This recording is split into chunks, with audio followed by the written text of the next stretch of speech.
Hello guys, in this video here I have a lock on my truck and I don't have the key. It is a Brinks lock and it is on here, so I'm going to attempt to get it off with this. Let me show you.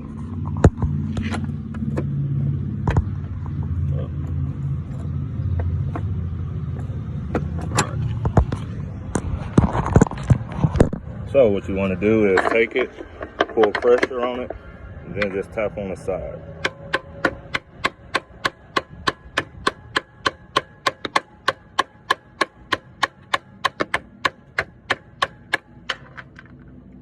Then you tap on the other side.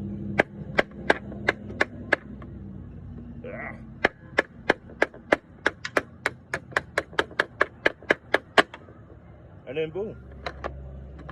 Now you got an open lock.